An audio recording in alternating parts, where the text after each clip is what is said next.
Okay,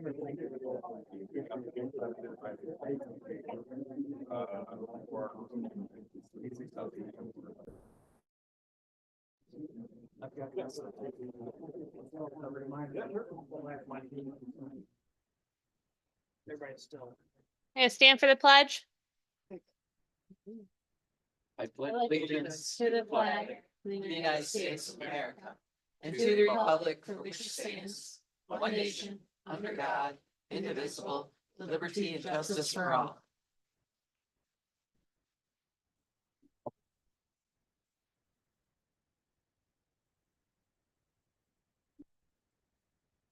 Okay, call a meeting to order. Pledge allegiance. Roll call, please, Emily. Yep.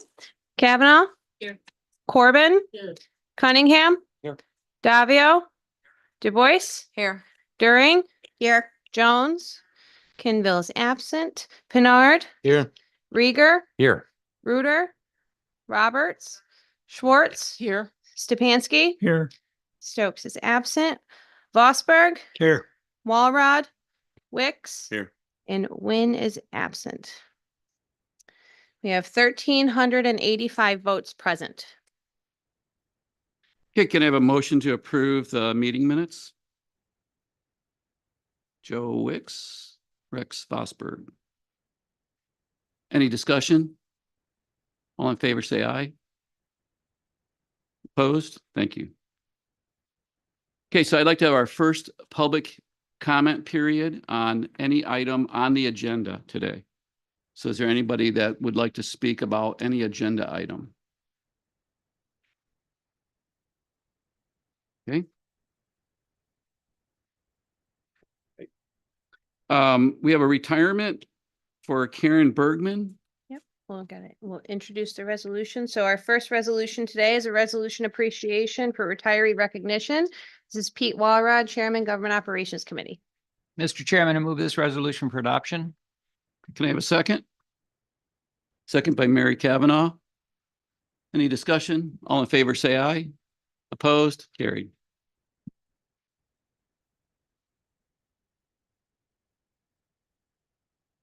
Good morning. You can come over here, Karen. Good morning, everyone. Karen, we're good to go? Is this better? Hear me now. Okay. We're gonna forget what I'm gonna say here. Karen came to the Department of Public Health in 2014. She actually came from the Child Advocacy Center before she came to us. At the Public Health Department, her first position was as an early intervention service coordinator, where she helped countless families in our communities that have children with developmental delays find the necessary resources and services to help their families manage the daily lives. In 2018, Karen then took on a new role as our first community health worker within the department. She continued helping with the information referral for the children with special healthcare needs programs and those families, but she also expanded her role as to providing to look at or find resources and services for all residents in our community. And she worked tirelessly to make sure that people have the services and resources they needed for their daily lives, things like housing, finding a provider or a dentist, finding health insurance, things like that. She approached each and every individual she worked with respect and compassion. In our department, she's seen as a positive role model. Did you know that? Yeah, I know. She's positive. She's very upbeat, and she's always willing to take on new challenges. And I personally just enjoy her quirky sense of humor. So she's, as I said, she's a really positive role model. She treats everyone. We're going to miss her thoughtfulness, her creativity, her knowledge, and her reliability. It will be greatly missed. So, Karen, we're going to miss you. Thank you.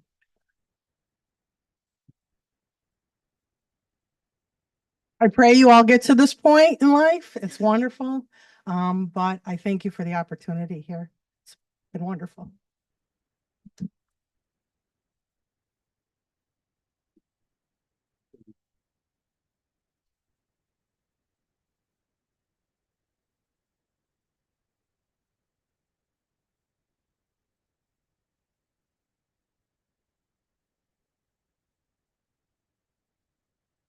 Along with the presentations we've been doing, we're actually asking the DSS Department of Mental Health, to speak today.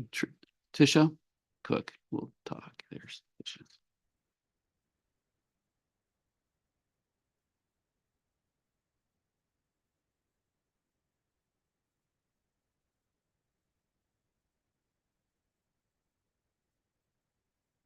You want my seat? Yeah, take my seat. Is the publication? Yep, yep, it's gonna be on there. Kristen's getting it prepped. So then can I? You should have. the She'll have clicker. she has a clicker. He has the clicker. Yep.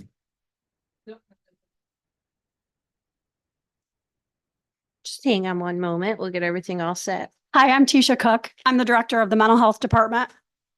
Not at DSS. I thought you were in charge of all of our departments. Confused. I thought you were in charge of all of our departments.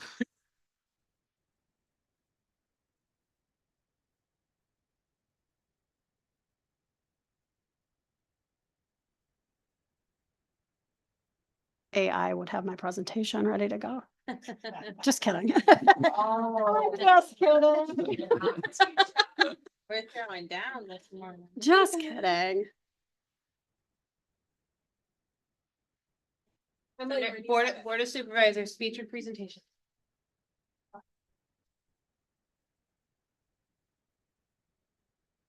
There she is. Just because we have a wonky board meeting day on a Thursday, everybody. Yeah, the stars aren't aligned. There you go. That's what.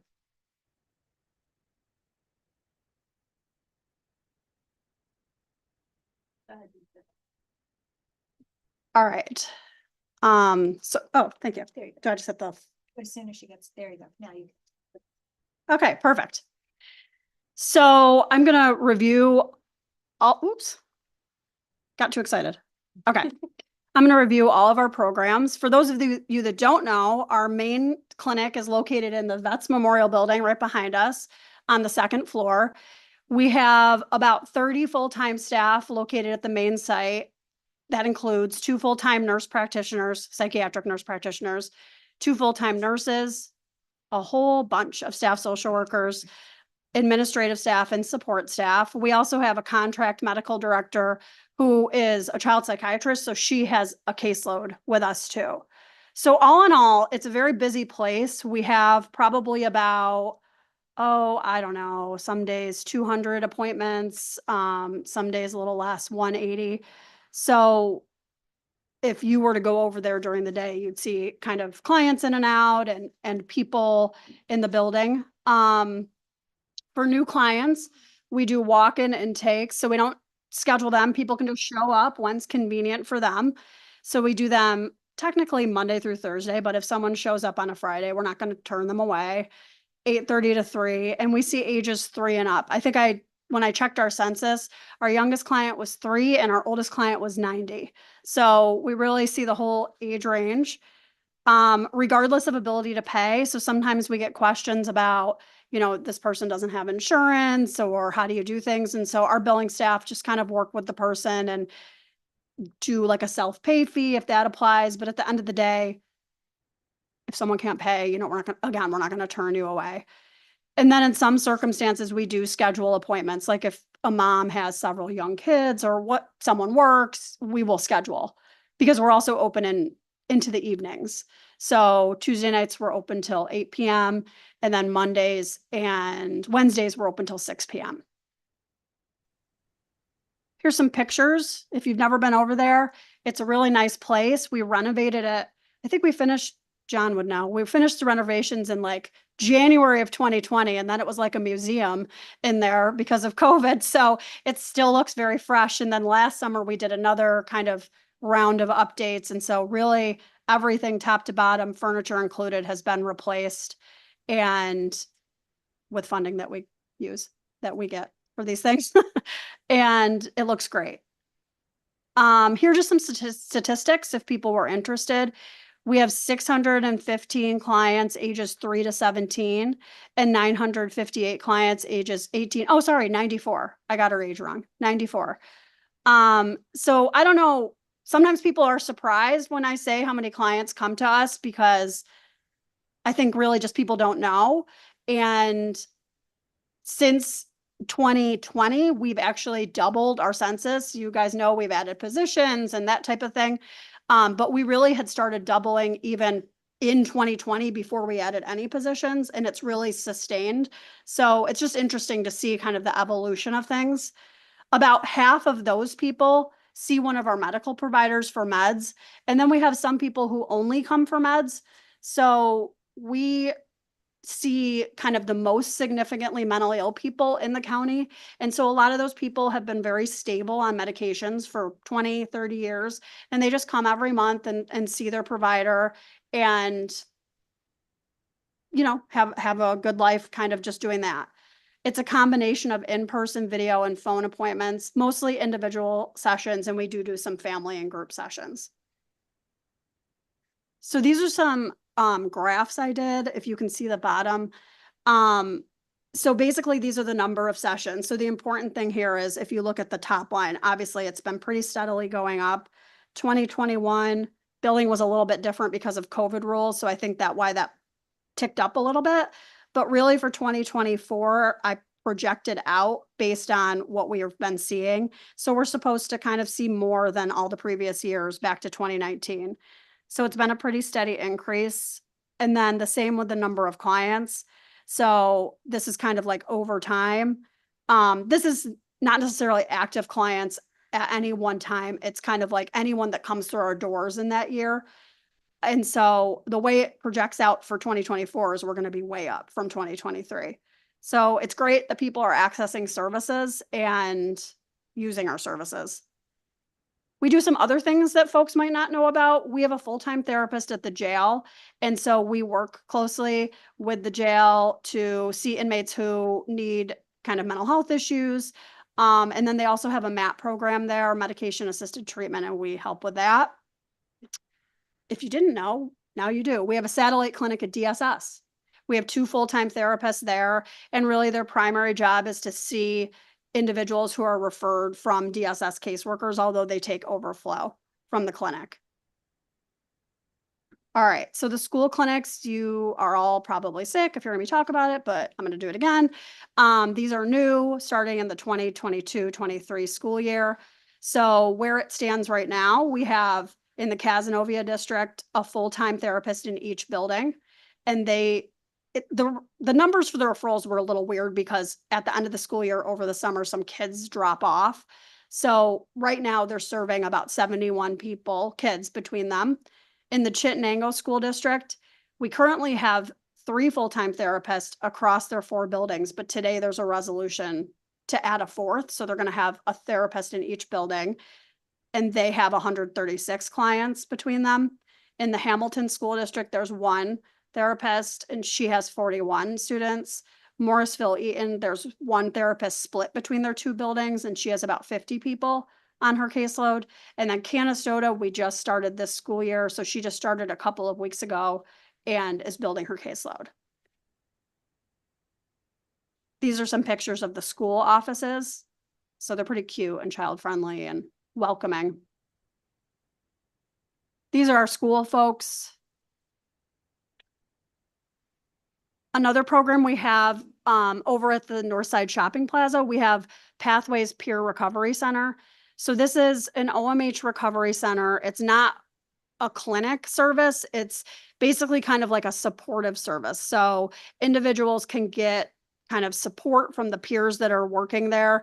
And the peers are people that have mental health issues and they are in recovery. So the notion is kind of like someone might not feel comfortable going to a clinic, you know, they might be intimidated or maybe that's not what they want, but the peer is kind of like, you know, warm and friendly and someone that has been through a similar circumstance and they can get support.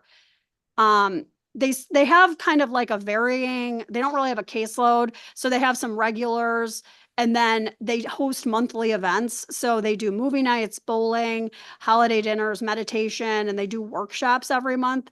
So if you're ever at the Northside Shopping Plaza, it's kind of the little building that's off to the, like if you're looking at the plaza to the left, it used to be a bank. That had a really nice renovation as well. It's great site. So this is a newer program to us. I don't know, maybe like 3 years ago.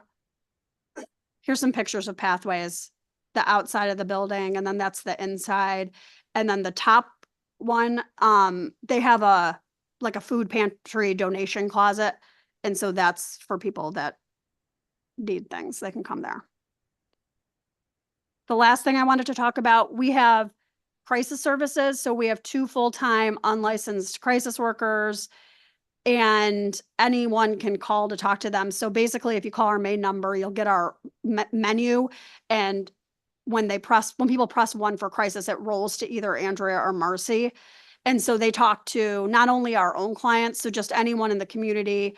We kind of put it out community-wide, the number, and they can help, a family member that's stressed out about their child or their, sibling or whatever, or our own clients. They also take calls from the police and schools and that type of thing. So they are available, during our business hours. And that is a really utilized service. And then they also do a newer project with the city of Oneida Police. They do outreach with an officer on Mondays. So they've been kind of going around to some hot spots in Oneida and just, providing resource listings and talking to people and making sure they have what they need. And then there they are. And I think that's my last slide. And that's just our phone number. Any questions? Yes, Tisha. Yeah. Question, you said you have 2,700 plus caseload here. Is that, do you have enough personnel for that, or? Yeah, I think the slide was like unique clients coming in through the door. Okay. But that earlier slide, I think we have about 1,600 total, and that's across all our sites. So the county has been great at letting us add positions really as we've needed them, because the positions generate enough revenue to pay for themselves. So it's kind of like a good dynamic to have. So if you need more staff, we've been allowed to add more staff. So really, yeah, we're doing well. Each of the therapists have a caseload, maybe around, ideally around 80 or so. 85, some a little higher if they have a lot of no-shows, so it kind of shakes out that way.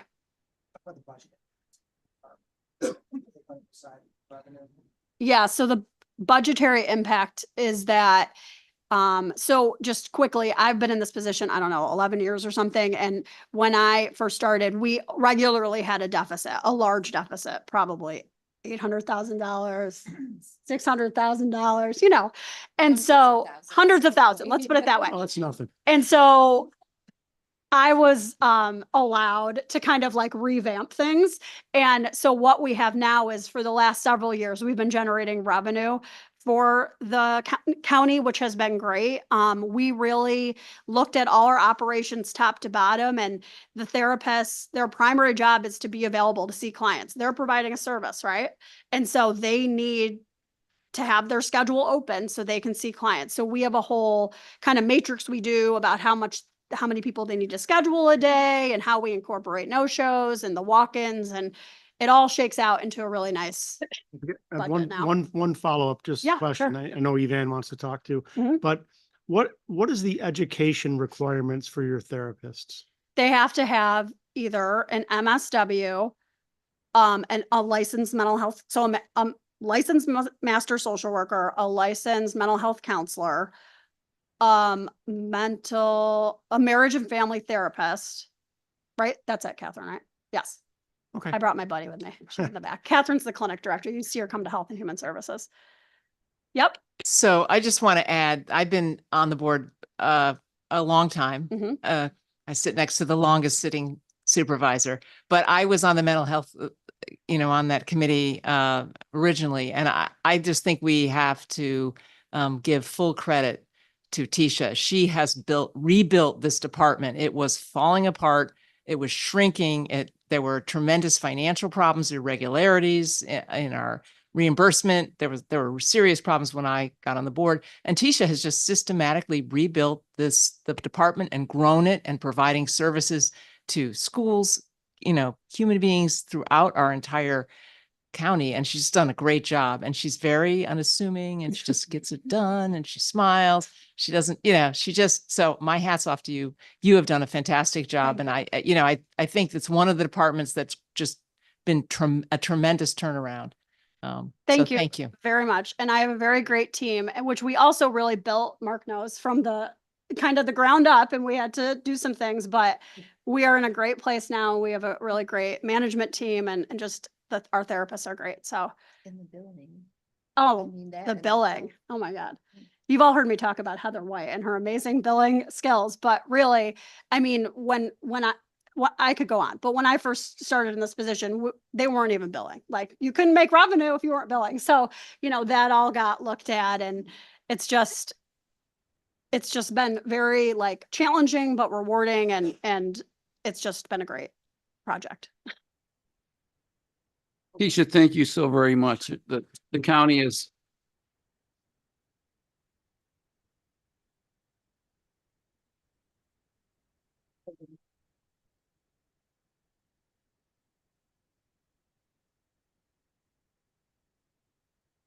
Okay, we have two proclamations today. The first proclamation is to recognize the Sheriff's Week, September 15th through the 21st.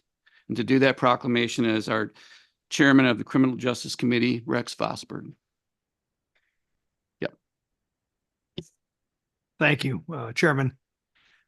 I think it was a great reminder yesterday of how important law enforcement is, not only this county, but the events of 9/11 is a stark reminder, because it really showed the example of these men and women. When you're running away, fight or flight, they're running towards a danger, and that goes on and on. So I'm proud to recognize the Sheriff's Office week from the 15th to the 21st, 2024.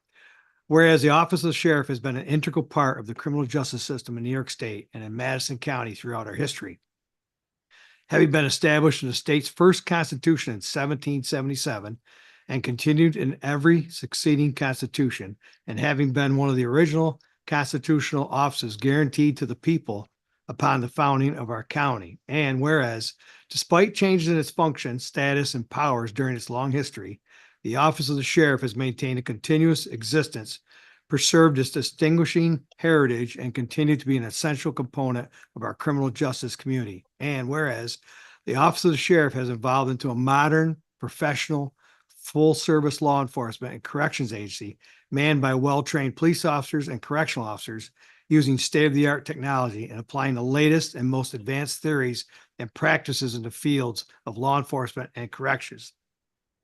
And whereas the Office of the Sheriff is unique in the community, and the duties of the office go far beyond the traditional role of keeper of the peace, and extend into many facets of public service beyond law enforcement and corrections, to include maintaining the county jail, providing security in our courts, dispatching emergency services, and serving and executing civil processes for our courts. And whereas, as a constitutionally empowered office directly responsible to the people, the ancient Office of the Sheriff remains, even today, responsive and accountable to the public it serves. And whereas, it is fitting to celebrate the historical contribution of the Office of the Sheriff, significant role that the sheriffs play in our modern criminal justice system. So now, therefore, be it resolved that I, James J. Cunningham, Chairman of the Madison County Board of Supervisors, do recognize the important services provided to the citizens of the county by Sheriff Hood and the members of the Sheriff's Office, and do hereby proclaim September 15th through the 21st, 2024 to be Sheriff's Week in Madison County. Congratulations. Would you please come up?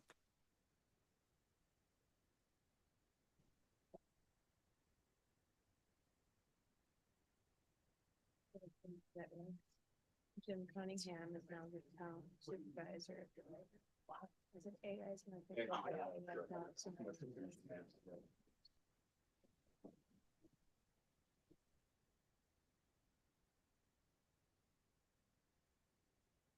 Thank you guys very much. This does mean a lot. It's been challenging the last 5 years. We've had a lot of legislation to deal with. Our objective is always to keep people safe in Madison County and across New York State. There's a unified sheriff's And I just wanted to thank you for your support, and we're also recognizing corrections. We just had an officer get assaulted with a razor blade last night in the jail. He went to the hospital by one of a truly violent inmate, but you know, that's the thing that they're dealing with on weekly and monthly basis is back there. So we always want to keep them in your prayers also. But thank you so much for this. It means a lot to our office. Much appreciated.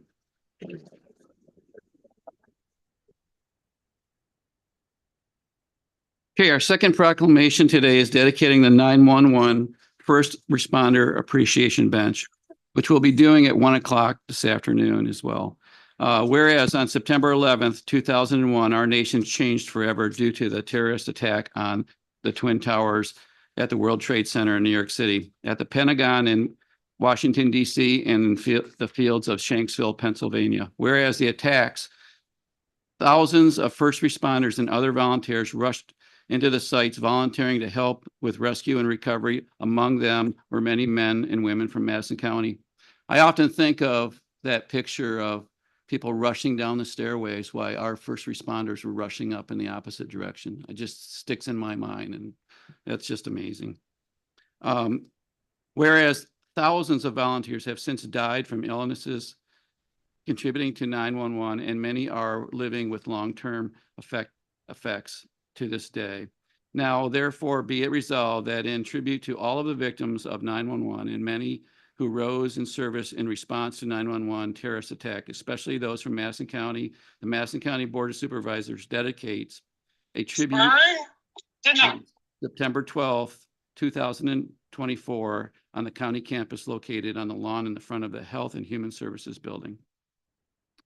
Be it further resolved that I, Chairman of the Madison County Board of Supervisors, dedicate this bench in honor of the selfless volunteers who showed their dedication to community and country in response to 911 terrorist attack. Thank you. And be there at 1 o'clock.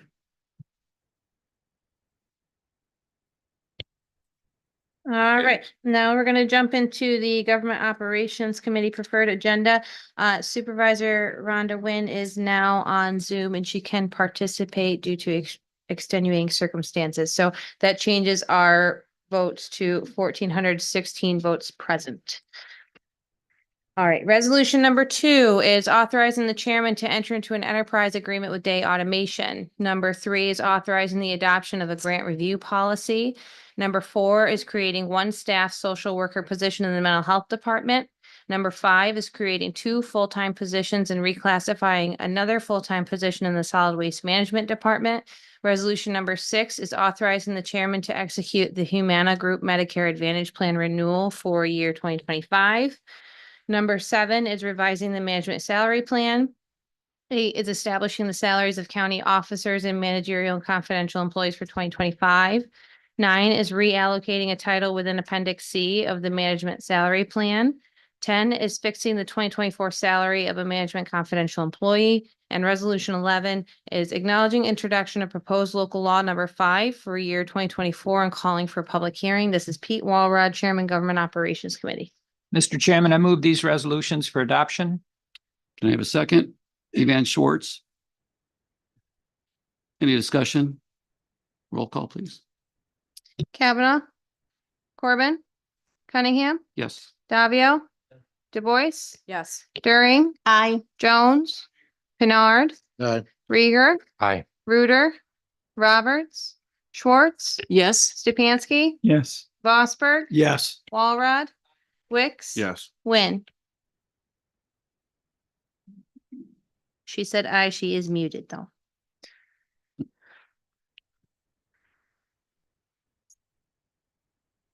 We muted you because there was background noise, Rhonda. All right. Well, I just unmuted me. Perfect. So yes, Thank you. Any discussion? I did. Okay. All right. So 1,416 votes adopted. Okay. Resolutions by Finance, Ways and Means Committee. Resolution number 12 is authorizing an increase of the mortgage tax expense for 2025.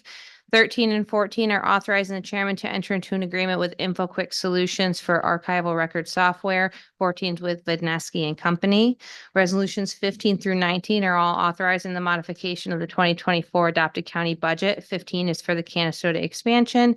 16 is for highway roof repair. 17 is mental health state aid. 18 is indoor radon grant renewal. 19 is for OCFS.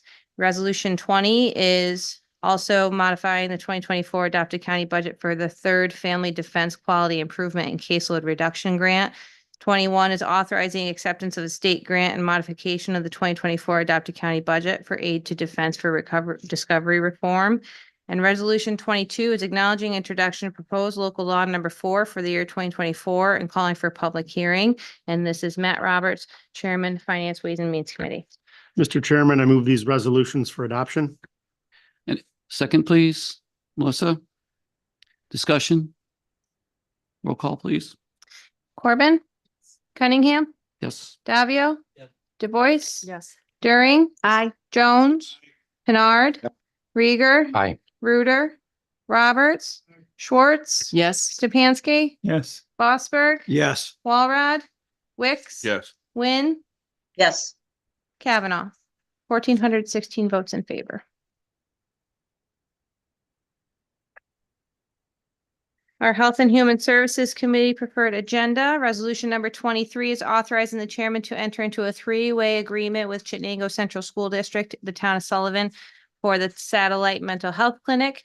Resolutions 24 through 27 are all authorizing the chairman to enter into agreements. 24 is with New York State Department of Health for ATUPA grant. 25 is with Ventec.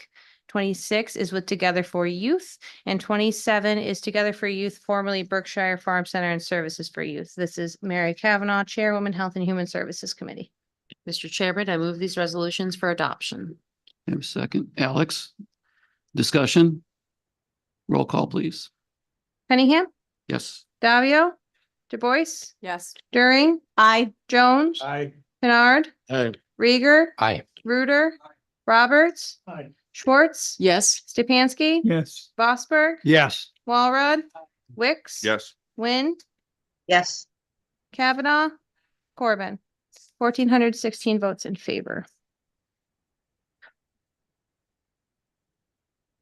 Resolutions for our Criminal Justice Public Safety Committee. Resolutions 28 through 34 are all authorizing the chairman to enter into an agreement. 28 is an extension agreement with the New York State Office of Indigent Legal Services for distribution number 12 grant. 29 is with DeRidder Central School District for the use of special patrol officers. 30 is with the Canastota Central School District for the use of special patrol officers. 31 is Spectrum Enterprise. 32 is a modification agreement with the town of Georgetown for emergency medical services. 33 is a transfer agreement with the Southern Madison County Volunteer Ambulance Corps and Colgate University. And 34 is Motorola Solutions for maintenance of communication system. This is Rex Vosberg, Chairman of Criminal Justice Public Safety Committee. Mr. Chairman, I move these resolutions for adoption. Second, Pete Walrod. Discussion. All in favor? Or I'm sorry. Roll call, Sorry. please. It's a Thursday meeting. I have another one today too. Davia, Du Bois, Aye. Durian. Aye. Jones. Aye. Kennard. Aye. Rieger. Aye. Reuter. Roberts. Schwartz. Yes. Stepanski. Yes. Bossberg. Yes. Walrod. Wicks. Yes. Wynn. Yes. Kavanaugh. Corbin. Cunningham. Yes. 1,416 votes in favor.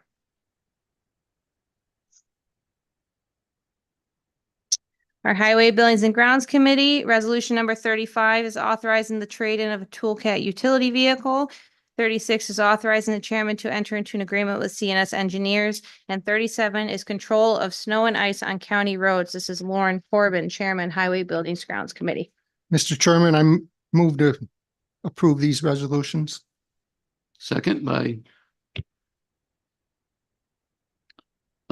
Jones. You're all doing it at the same time. Discussion. Roll call, please. Du Bois, Aye. Durian. Aye. Jones. Aye. Kennard. Aye. Rieger. Aye. Reuter. Roberts. Schwartz. Yes. Stepanski. Yes. Vosberg. Yes. Walrod. Wicks. Yes. Wynn, Yes. Kavanaugh, Corbin, Cunningham, Yes. Davio. Yes. 1,416 votes in favor. All right, our regular agenda resolutions, number 38 is calling for a public hearing regarding the submission of the Community Development Block Grant application. This is Evan Schwartz, Chairwoman, Planning Committee. Mr. Chairman, I move this resolution for adoption. I have a second. Rieger? Discussion? All in favor, say aye. Aye. Opposed? Carried. Resolution number 39 is authorizing chairman to enter into an agreement with Ann Duffy for a New York Main Street Program grant. This is once again Evan Schwartz, Chairwoman, Planning Committee. Mr. Chairman, I move this resolution for adoption.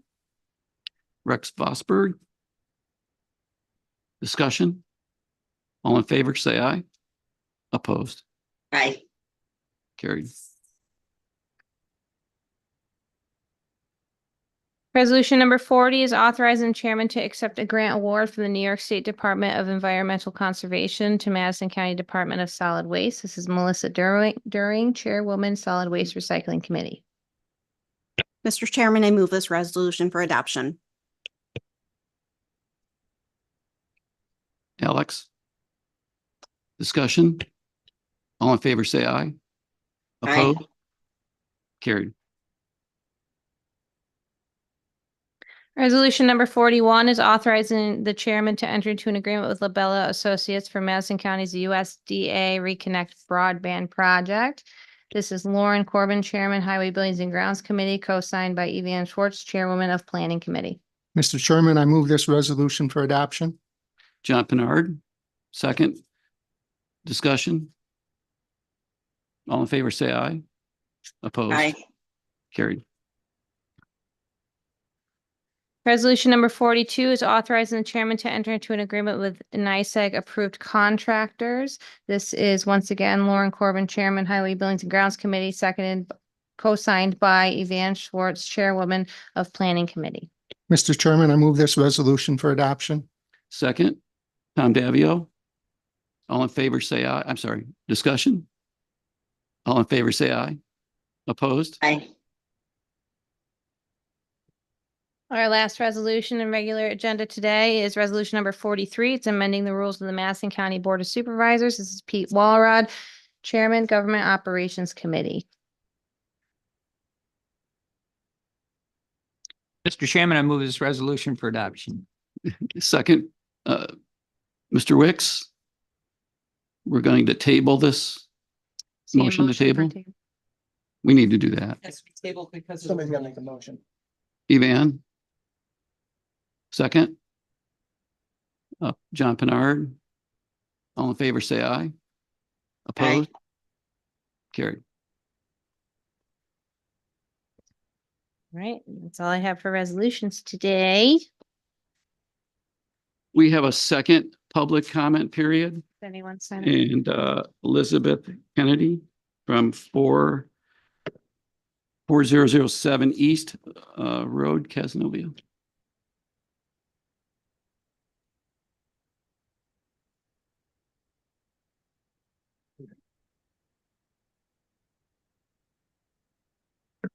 Good morning, everyone. It said Elizabeth Kennedy, but I'm Betsy Kennedy. I was the director of the Casanova Public Library for 40 years and am passionate about early literacy, as most librarians are. I represent Mad for Dolly. That's our local affiliate of Madison County Imagination Library. And today's, my goal is to just acquaint you with Dolly Parton Imagination Library and also tell you the long-term effects that your investment could be. So if you're not familiar, Dolly Parton, since 1995, has been mailing children's books to children across the country for free. See, so she has been amazing. And this program now extends to Canada, Ireland, England, Australia. 250 million books have been distributed since its inception. In Madison County, our public libraries have taken on this idea of encouraging Dolly Parton to come to our county 10 years ago, a little over 10 years ago. And we have kind of supported this. We've worked with partners like Cas Cares schools at Seelick Valley School, Stockbridge School, and Munsville School are partnering with us because they don't have a public library there. We have partnered with WIC, CAP, Cas Cares, anyone who has anything to do with children, daycare centers, preschoolers. And our average number of children who receive books are about 1,400 to 1,500 every month receive a book in their name.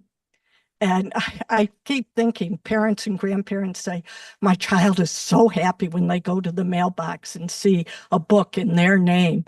And I equated that with the Amazon van pulling up to my driveway. So that's kind of the way, think of how you feel, but you have to pay for them, and how that child feels. So we've done this for 10 years. It's been very successful. Over 151,000 books have gone out to homes in Madison County in the last 10 years. Almost 6,500 children have been affected. Why is this important? I mean, you know, books, they're nice. It's warm and fuzzy to go with your child. Why is this important? Research shows a child who has books in their home are ready for kindergarten. And if you're ready for kindergarten, you're going to succeed in school. Conversely, if you're not ready for kindergarten, you won't succeed. So what I'd like today is just talk about the long-term effects of being ready for kindergarten. And in our research, we found that 70% of people who are incarcerated are illiterate, functionally illiterate. They might be able to read on a third grade level, but they're functionally illiterate. Why is that? I thought this is a stretch. Reading to children, and it's going to prevent people from going to jail. But the research shows that's absolutely true. So let's go back. So the people in jail are functionally illiterate, probably had trouble in school, maybe not even graduating from school. Why is that? It's because they weren't ready for kindergarten. Children who aren't ready for kindergarten, all that means is they know what a book is. They know that the black squiggles on the page mean something. They know their alphabet. All of these skills come when you read aloud with your child. So if you're not ready for kindergarten, you never really catch up. And by third grade, when you go from learning to read to reading to learn, you can't catch up. And there's a horrible statistic that says if you are not reading at grade level, by grade 3, there's a 4 times more likely chance you will not graduate high school. That's stunning. So if we can prevent the problems by funding more Dolly Parton Imagination Library books to get into their homes, who knows? You might prevent one kid from not being in the jail for 6 months.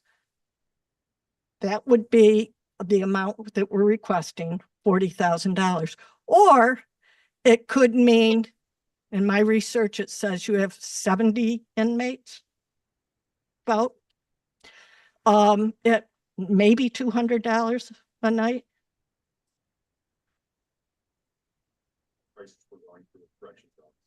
Yeah. So that's 3 days worth of what you spend on the jail right now. Maybe less now that you told me the numbers more. So if we can keep the people out of jail, long term, this is an investment. Not only the jail, but Department of Social Services. I was going through the budget and saw that there's a juvenile delinquency budget of 1.3 million. Hey, could that help there? Could it help with the mental illness? Could it help with special ed? So there's a lot of parts of the budget that if we can get our kids ready for school, I didn't tell you the warm and fuzzy things about how important is for the bonding with your child, but there's so many things. So this is an introduction. I could probably go on for another 20 minutes, but that's the last thing you want to do. So we have handouts of information from Dolly Parton Imagination Library with the statistics. And we also have a wonderful presentation that was done by a Colgate student, Rochelle Gao from China. She's a class of 27. And she was a summer intern with us, and she has done a ton of research. Obviously, she's very smart, and she did a lot of work, and we're going to pass those out. So all that information you can look at your leisure. And I also ask you to go back and ask the people in your town, in your community who have preschoolers, if they know about Dolly Parton Imagination Library. And if they don't, let them inform them they can call their local library and sign up. I think you'll find if they do know about Dolly Parton Imagination Library, they'll smile and say they love it. I'm happy to answer any questions. And my colleagues, that was the first thing I was supposed to do. I'm sorry. My colleagues, Liz Metzger, a recently retired librarian from Canastota Public Library. Behind her is Michelle Ryan, the current director of the Oneida Library. In black is Tara Truitt. She is the director of Madison Outreach, Literacy Outreach of Madison County, who does things like help people get their high school diploma, helps people with English as second language, one-on-one tutoring free. She's amazing. The current director of Casanova Library, Elisha Davies, who I had in story time. Poor thing, every time I introduce her, I tell her that. And look how well she did. So anyway, we're very happy that you allowed us this time. And I'm happy to answer questions, and I probably forgot something, but I hope that we can come back and give you a little more detail, and we will pass out that information. Thank you very much, Elizabeth. And Thank you. It's an important issue. Mike Kevel. I'll be very brief for me. Those of you who are on the Finance Waste Committee, you've heard me say this a few times, but I really wanted to communicate to the whole board. In my conversations with my colleagues from other counties, I am continually reminded of how fortunate I am to work with a board of supervisors that has open lines of communication. And I think I speak for most of the department heads, although I haven't polled them. But you guys really do a phenomenal job of keeping the lines of communication open, of working with us, of understanding outside of budget season, understanding what many of our operations are doing, and the need that we have to be able to continue to offer great services to people in Madison County.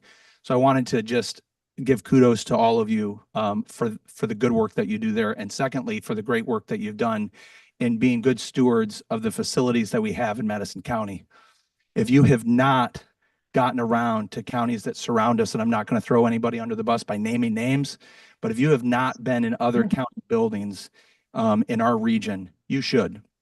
You should go on a junket, on a field trip, go take a look at what's out there and come back and just be blown away by what is done when the board supports the necessary maintenance for the facilities that we have here and investing in a really good maintenance team to keep it up. One of our regional counties has had a catastrophic failure of a roof that they knew for years was a problem that needed to be dealt with and wasn't dealt with. And they don't have a county building right now. They're scrambling for their clerk's office, their DMV, many of their other departments that have been displaced because of poor stewardship. So I'm just grateful to be part of a county with all of you around the shoehorn. And the last thing I wanted to say was, if you have any ability whatsoever to be at our meetings next week for our public hearings, please attend. Please be part of the conversation. Please look at things ahead of time so that if you're going to push back on the budget that's proposed, please do that at the public hearings. Give us an opportunity to explain why, as department heads, we have the asks that we have. Okay, that's all. Thank you all so much for what you do. Thank you, Mike. To end up today, we have a wonderful youth employment video that we'd like to play. Yeah. Oh, I'm Go sorry. ahead. I had a question for Betsy before, and Mike jumped up there. I didn't get my hand up. So I was wondering if I just quickly looked through the information you shared, and I didn't see anything in there about the actual budget that you currently operate in. So how you're getting 1,400 to 1,500 children a book every week or every month, excuse me. So if you're, and I understand that you are going to be asking the county to provide $40,000 in support in the coming budget year. So I think it would be really helpful for us to see your current budget and how you're providing that support right now and how our funds would be used to match that or expand it. I think, everyone understands the value of what you're doing, but as always, it comes down to dollars and cents. But I think it's really helpful to understand the big picture in terms of, okay, if you would add that to this, that would be great. I think that would be really helpful. Had a major donor who no longer can do that. Okay. We also have support from Central New York Community Foundation and the Chittenango Rotary and Hamilton Rotary. But it's really, that's the problem. It's being too dependent on donors when we think that the county, because of course is open to every child. Oh, so many things I forgot to say. This is open to every child in the county. Dolly did not want any stigma that only low-income children get it, although they benefit the most from that. So having a county support, it'd be more stable than always having our hand out for individual donors. Okay. Thank you. Thank you. Pete. Just want to thank John Reagan. We're doing that dedication of that bench for the first responders. Thank him and his team, for the efforts and getting that ready to go, and invite everyone over there at 1:00 for that dedication. Jeremy.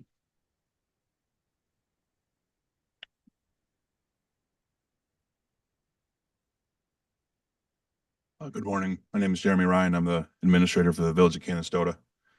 Last month, I had the opportunity to present in front of the planning committee a request for the county to allow the village to acquire two properties at 103 South Main Street and 102 Diamond Street that are going up for auction. So I was wondering if the Board of Supervisors has made any movement on those requests. Jeremy, we have not yet. All right. Thank you. You're welcome. Okay, with our wonderful video, here we go.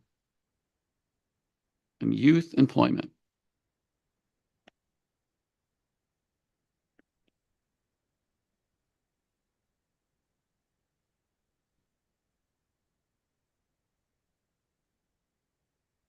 Has been around for over 30 years. The Madison County Youth Program is funded through the TANF program through New York State. Any kid 14 to 20 can apply as long as either they are collecting Social Security, 200% of poverty, or if they receive any type of public assistance benefits. For the younger kids, we place them with the BOCES work site. Typically, they're 14 to 16-year-olds. And they do environmental work outside around the county. They will do parks and recs. They will mulch walkways. They may do some trimming back of bushes using hand tools. We also have children at private work sites. The summer youth program is a great program to get kids acclimated to going somewhere every day as far as work. It teaches them some soft skills and hard skills, gets them outside rather than in a classroom all day long. And then it teaches the kids how to make money, save money. I was actually in the summer youth program when I was 14 years old. I was a foster care kid in Madison County. And I was in that for 2 years and I loved the program. It was really probably the first time in my life I had worked. And I was able to see what money, the impact that it could have. I could buy a dress that I might want or a pair of shoes. And I have not stopped doing that since I was 14. This summer, the summer of 2024, there are 80 students participating in the program, putting enrollment back to pre-COVID numbers. Some of the youth taking part this year sat down to tell us about their experience.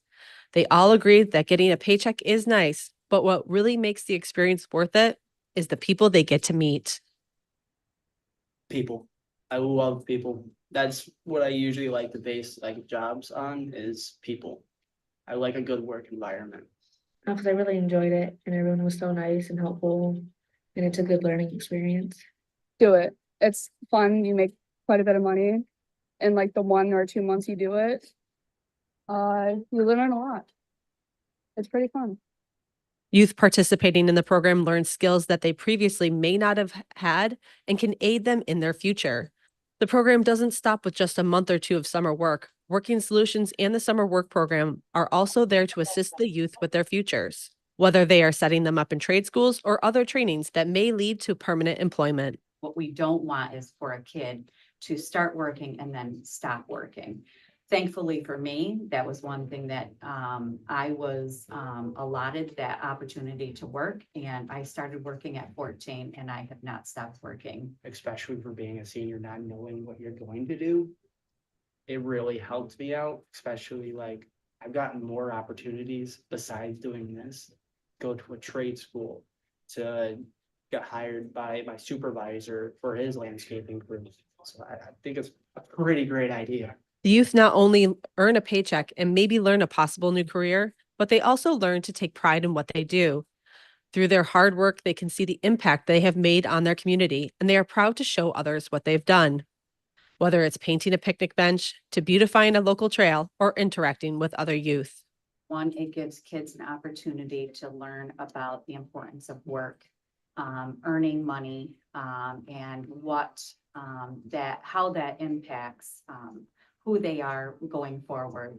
The ability to be able to earn money to take care of yourself, to take care of your basic needs. Some kids actually tell us that they come back and see what they did and show their parents what they did. And it's great. It's a great feeling that they appreciate what they did and they can show somebody what what they've learned. And, it could be a talent that they've learned, how to trim trees. And landscapers, they see all these beautiful trees they trim. And these kids learn how to do that. Definitely being outside. I don't know, learning how to do stuff that I didn't know how to do before. I'm thinking that I might want to continue like doing stuff like what I'm doing now. Actually, this is my future. Yeah. You can learn a lot no matter where you are. If you're on BOCE site, in a building, private site, doesn't matter. You learn a lot. You gain a lot from it. It's not even just the money, it's the happiness that you get from it. So instead of sitting at home being bored all the time, you can come to work and have fun.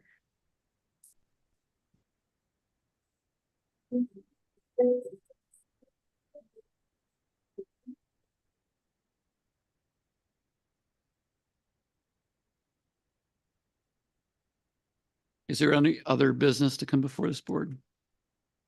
If not, can I have a motion to adjourn? Second? Joe's first. Have a second. Lauren? All in favor, say aye.